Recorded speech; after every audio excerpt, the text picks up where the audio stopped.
आप सबका मेरे यूट्यूब चैनल हार्दिक स्वागत है। आज नवरात्रि स्टार्ट हो रही है और हिंदू नव संवत्सर भी आरंभ हो रहा है। तो आप सभी को हिंदू नववर्ष की हार्दिक शुभकामनाएं। वास्तविक नववर्ष तो यही है हम भारतीयों का, और सभी बहुत आदर से आज लोग व्रत भी हैं। आज मैं भी व्रत हूँ। तो माता रानी सबका उद्धार करे, ऐसी मैं कामना करता हूँ और मैं अपेक्षा करता हूँ कि आप सबके लिए पॉजिटिव रिजल्ट यही आएगा। दोस्तों, जिस तरीके की तैयारी है उसे देख करके आपको पशुपेश में या चिंता में पड़ने की आवश्यकता नहीं है। क्यों नहीं चिंता में पड़ने की आवश्यकता है? उसके पीछे सबसे बड़ा रीज़न है। उसके बड़ा रीज़न ये है कि देखिए दोस्तों, हम सभी लोग बहुत जुझारू प्रवृत्ति के बन गए हैं, है ना।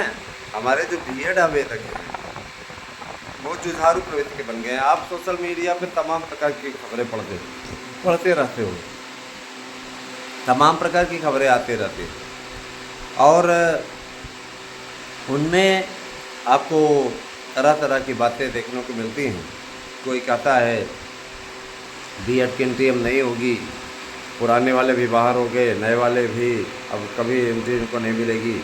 मैं आप लोगों को विचारात्मक तथ्य भी बताऊंगा, आगामी जो भर्तियां होने वाली उनके डिटेल भी दूंगा। तो सबसे पहले भर्तियों की डिटेल में दे दूं, उसके बाद फिर आपको बीएड की संभावनाओं की क्या स्थिति बनी है उसके बारे में अवगत कराऊंगा। तो मैं शुरू करता हूं सबसे पहले भर्तियों को।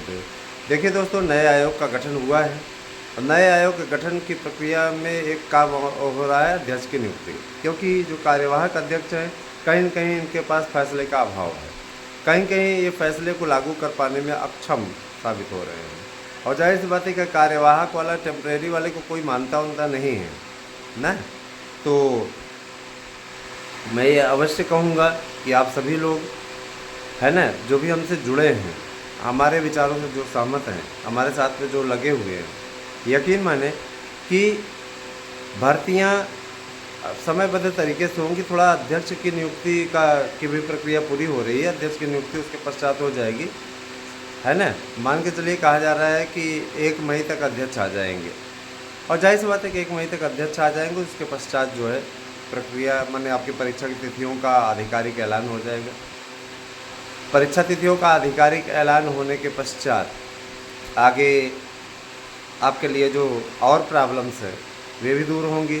जैसे कि टीटी कराने की तैयारी है, नई शिक्षा नीति भी लागू हो रही है। तो नई शिक्षा नीति के लागू होने पर भी तो हम लोग पढ़ा रहे हैं, देख रहे हैं कि पुराना ही पैटर्न सब पढ़ा रहे हैं, है ना। किताबें सब वही चल रही हैं। तो नई शिक्षा नीति के बारे में एकाएक सेमेस्टर प्रणाली लागू करेंगे, सेमेस्टर प्रणाली लागू होने जा रही। तो इसका काफ़ी बेनिफिट स्टूडेंट को भी मिलेगा। और देखिए दोस्तों, शिक्षा कोई व्यापार नहीं है, लेकिन कुछ लोगों ने इसको व्यापार बना दिया है। मांगे कोचिंग संस्थान, है ना, मांगे आज आप देखिए जो भी प्राइवेट विद्यालय हैं, है ना, वहाँ के तामझाम देखिए। हालांकि प्राइवेट विद्यालय करें क्या, उनके पास में जाहिर सी बात है रोज़गार का कोई और अवसर है नहीं। सरकार की ओर से कोई उनको अनुदान या फंड मिलता नहीं। एक बार फंड की बात उठी थी तो भी वो लोग नहीं कर पाए। हम गवर्नमेंट टीचर तो चलिए सैलरी उतनी पाते हैं, हमको कोई समस्या ही नहीं होती। लेकिन जो बेचारे प्राइवेट हैं, प्राइवेट जिनका पूरा ढांचा ही प्राइवेट है, तो जाहिर सी बात है कि उनके लिए तो प्रॉब्लम्स बढ़ जाती हैं, उनके लिए समस्याएं बढ़ जाती हैं। तो इसका समाधान क्या है? इसका स्थायी समाधान मेरे विचार से तो यही है कि न्याय होना चाहिए, इंसाफ होना चाहिए। और अगर इंसाफ नहीं होता तो मैं मानता हूँ कि दुर्भाग्यपूर्ण स्थिति है। तो मैं बताना चाहूँगा कि इंसाफ आपके साथ हो चुका है और सभी भर्तियों की तैयारी अच्छी तरीके से होगी। आपको मैं बताना चाहूँगा कि नए आयोग के गठन की प्रक्रिया तेज़ी पकड़ ली है।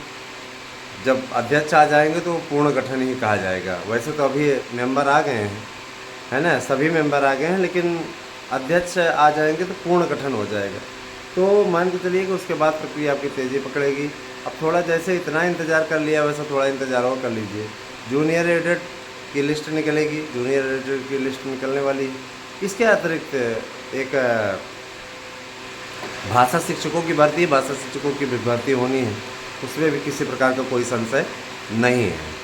भाषा शिक्षकों की भर्ती के पश्चात एक भर्ती आपकी आने वाली है, ये असिस्टेंट प्रोफेसर की, कि वो भी आएगी।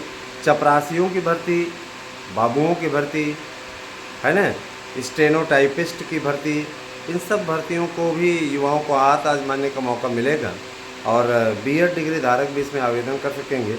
दोस्तों, मैं बताना चाहूँगा कि अगर आपने थोड़ा सा कंप्यूटर सीखा है तो आपके लिए आगे भर्तियों की भरमार लगने वाली है। ये आपको तय करना है कि आप कंप्यूटर सीखेंगे नहीं सीखे हैं तो इसी गर्मी की छुट्टियों में आप लोग सीख लीजिए, या अभी आपके पास में वक्त हो तो शाम के समय जा कर के सीखना शुरू कर दीजिए। ये चीज़ें होनी ज़रूरी हैं। और रही बात एक, देखिए दोस्तों, मैं आप लोगों से बार बार अपील कर रहा हूँ, आप में से अगर किसी भी भाई बहन को ये लगता है कि जिस हम लगवाते तो हम नहीं लगवाते हैं, कोर्ट कचहरी का मामला है, वह निश्चित रूप से अपने हिसाब से चलता है, तो आप सभी लोग सहयोग बनाए रखें। हमारी लड़ाई अंतिम चरण में पहुंच चुकी है और हमारी जीत लगभग तय हो चुकी है, तो आप सभी का सहयोग अपेक्षित है। मैं अपेक्षा करता हूं कि लास्ट ही है और उम्मीद भी है पूरी क्योंकि सुनवाई लगभग पूर्ण हो चुकी है, तो अब इस पर आर्डर आ जाना चाहिए। क्या होता है, कैसे होता है, क्या स्थितियाँ होती हैं, इनके बारे में मैं हमेशा से आपको बताते रहता हूँ और बताता रहूँगा। मित्रों, मेरे प्यारे भाई बहनों, आप लोगों को मैं अवगत कराना चाहूँगा कि शिक्षकों की भर्ती के लिए सबसे पहले आपकी टीईटी होगी। बिना टीईटी के कोई भर्ती नहीं होगी, मैं आपको बार बार बता रहा हूँ। और आवश्यक भी है भाई, बिना टीईटी के शिक्षक कैसे रख लिया जाए, है ना। नेताओं के लिए भले न पात्रता रहे, बस चाहे वो जेल में रहें, है ना, चाहे वो लोगों का मर्डर करें, जैसे मुख्तार अंसारी जैसे लोगों के बारे में मैं बोल रहा हूँ, है ना। ऐसे लोगों को कुछ लोग मसीहा बताते हैं। जनता का सेवक था, जनता का हत्यारा जनता का सेवक बन गया। तो खैर, वो तो जहाँ का था वहाँ गया। लेकिन इस प्रकार की कमेंट नहीं करने चाहिए, इस प्रकार की बातें नहीं करनी चाहिए, ये शोभा भी नहीं देता, है ना। तो आप सभी से मेरा अनुरोध है कि आप सभी लोग ज़्यादा से ज़्यादा संख्या हमसे जुड़ें और ज़्यादा से ज़्यादा संख्या हम लोगों को जोड़ने का प्रयत्न करें, है ना, क्योंकि आपका जुड़ाव हमें एक आत्मिक शक्ति देता है। मैं बार बार हमेशा इस बात को कहता रहता हूँ।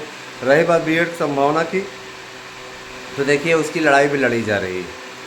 अब आप ये सोचेंगे कि नहर न लगे न फटकरी रंग चोखा, तो आप सभी सहयोग करिए, निश्चित रूप से आप लोगों को पूरी सहायता मिलेगी। हमारे राजनीतिक विचार अलग हो सकते हैं, आप किसी भी पार्टी को मान सकते हैं, हम भाजपा को मान सकते हैं, है ना। हमारे विचार और आपके विचारों में भी भिन्नता हो सकती है, या बहुत से ऐसे लोग होंगे जो सपोर्टर भी होंगे। मैं यही ज़रूर कहना चाहूँगा कि देखिए, मैं हमेशा से ही ऐसे ही विचारधारा का रहा हूँ। तो ऐसा नहीं कि मैं किसी के और की सरकार आता है तो मैं बहुत बड़ा विरोधी हो जाता हूँ, ऐसा वैसा कुछ नहीं। जिसकी गवर्नमेंट रहती है उससे आपका कार्य कराने की कोशिश करता हूँ। अभी तो जब से मैंने चैनल खोला है, मेरा भाजपा की सरकार से ही सामना पड़ा है। ये मैं मानता हूँ कि ये मेरा सौभाग्य है, क्योंकि यहाँ पे हम बातों को अच्छे तरीके से पहुँचा सकते हैं और निश्चित रूप से आपकी बातों को वहाँ रख सकते हैं। हमारे साथ में जुड़िए दोस्तों, हमारा सहयोग कीजिए, हमारे यूट्यूब चैनल के वीडियोज़ को शेयर कीजिए और ज़्यादा से ज़्यादा संख्या में लोगों को जोड़ने का प्रयत्न करें। हमारे एक यूट्यूब चैनल खुला हुआ है, हंसी की पाठशाला, उसे सब्सक्राइब करें। यीशु ब्लॉग नाम से एक यूट्यूब चैनल खुला है, उसको सब्सक्राइब करें। साथ ही साथ आप हमारे एक और यूट्यूब चैनल आराध्या न्यूज़ को सब्सक्राइब कीजिए। आप सभी का सहयोग अपेक्षित है दोस्तों। ये सभी मेरे यूट्यूब चैनल हैं, इनका सपोर्ट कीजिए। आप सभी मित्रों से मैं कहना चाहूँगा कि जो भी मित्र यीशु ब्लॉग चैनल का सपोर्ट कर देगा, मेरे लिए बहुत ही खुशी की बात होगी। इस यूट्यूब चैनल का आप लोग सपोर्ट करिए, सहयोग करिए और हंसी की पाठशाला को भी सब्सक्राइब कीजिए। उसमें आपको कॉमेडी के वीडियोस पर डे सुबह शाम 2 मिलते हैं, काफ़ी अच्छे व्यूज़ भी जा रहे हैं। सब्सक्राइबर थोड़ा सा जुड़िए आप उसमें, क्योंकि सब्सक्राइबर्स पर धीरे जुड़े रहे हैं लेकिन व्यूज़ जम के आ रहे हैं, तो हमें सब्सक्राइबर की भी ज़रूरत है। तो आप सब्सक्राइबर के रूप में भी उसमें जुड़ें। और रही बात ये कि उसका लिंक हम आपको अपने डिस्क्रिप्शन बॉक्स में दे रहे हैं। जिन भाई बहनों को आज नवरात्रि शुरू हो रही है, नोट्स चाहिए, तो आप सभी लोग केवल 900 रुपये में, नवरात्रि है तो 900 रुपये में आप नोट्स प्राप्त कर सकते हैं। 92 19 16 67 52 पर आपको व्हाट्सएप करना है ना। निश्चित रूप से आप सबका कल्याण हो, ऐसी मैं अपेक्षा करता हूँ। आज माता रानी का व्रत हूँ, तो मैं आप लोगों के लिए यह प्रार्थना करता हूँ कि आप सबका भला हो। धन्यवाद। आप सभी का दिन शुभ हो।